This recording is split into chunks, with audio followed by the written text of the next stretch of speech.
What's up everyone and welcome back to the City Insider. Today let's get started with how much Newcastle will have to pay to sign Kalvin Phillips. The Magpies have been in talks with Pep Guardiola's side about bringing the 28-year-old to St James Park during the January transfer window. It has been claimed that Man City will not stop Kalvin Phillips from joining Newcastle, and that the Magpies are actually confident of completing a loan deal. Eddie Howe is going to have to utilize the loan market to strengthen his squad during January due to financial fair play concerns, but even temporary deals won't be cheap. For instance, it has been claimed that the loan fee to bring Phillips to St James Park could be as much as £7.5 million.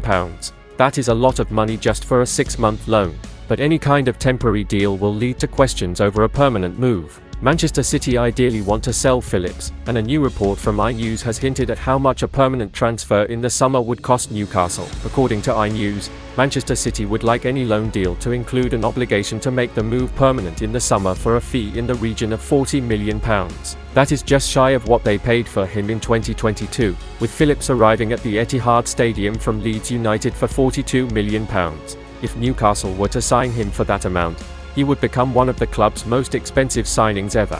He would be joint fifth with Joe Linton, who cost £40 million in 2019. In this current climate, it is an understandable fee for an England international playing for one of the biggest clubs in the country. It is also a fee that Newcastle would likely be able to afford in the summer, but being able to afford it and wanting to spend that much are two completely different things. It all comes down to how highly the club rate Phillips, and whether or not they believe he could still play a part when Sandro Tonali returns.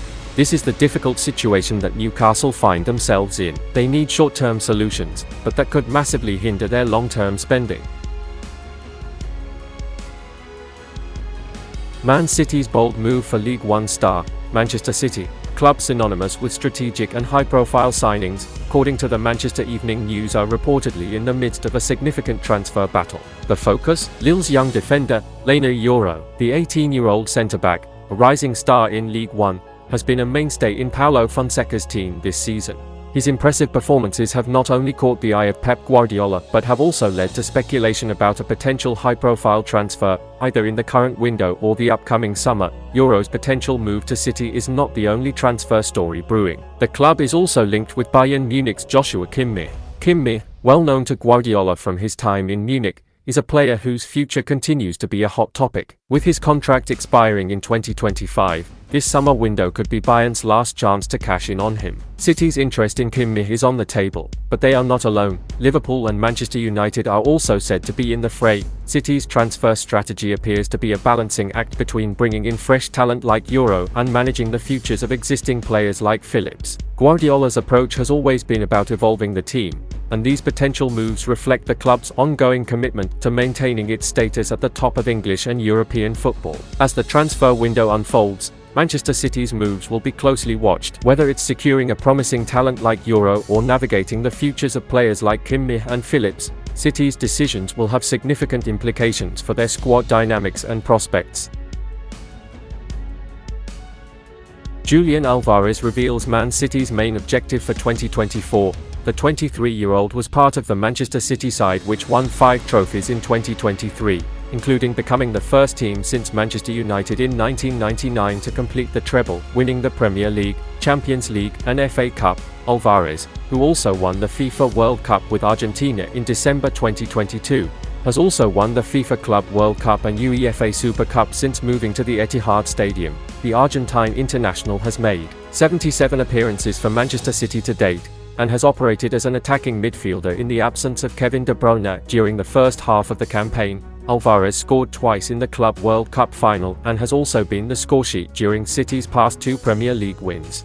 Netting against both Everton and Sheffield United, the striker's goal on Saturday helped Manchester City move to third in the Premier League table, just 5 points off leaders Liverpool. With a game in hand, Guardiola's side are looking to win the Premier League title for a record-breaking 4th successive season, with Manchester City also preparing to begin their FA Cup defence, and having reached the knockout stages of the Champions League after a faultless performance in Group G.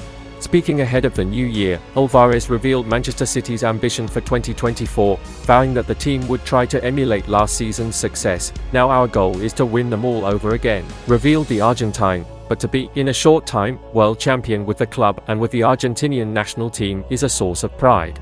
It is something that I've dreamed of dreams of since childhood, and having achieved this gives me a lot of satisfaction. The truth is that I have achieved the most important titles that a player can achieve, and at only 23 years old. But my mentality is to continue doing it this way, to do what I love, to play football, and what makes me happy is being on the field. And obviously you have to compete to win. And the desire now is to continue doing the same and try to win these titles again, because the feeling of having achieved all these things is very nice. So I'm going to try my best to feel that again. Leonardo Bonucci reveals he struggles to find a deficiency in Manchester City defender. The 28-year-old versatile defender, who has operated in a number of positions under Pep Guardiola since first joining the club in 2016, has been integral to the way Manchester City have adapted their style of play over the last few seasons. The treble-winning campaign of 2022-23 saw Stones ultimately take up an inverted fullback role, operating alongside Rodri at the base of Manchester City's midfield. And offering a defensive line further support, it is John Stones' all-round game that has now caught the attention of one of the sport's all-time great defenders, with Italian football icon Leonardo Bonucci heaping praise on the Manchester City man. Speaking in a recent interview with The Sun, Leonardo Bonucci admits John Stones is not only a nasty defender but also one of the best in the world. In a conversation that saw the Italian glow with praise for the Manchester City defender, I struggle to find a deficiency in players like John Stones, who have won what he did, Bonucci explained.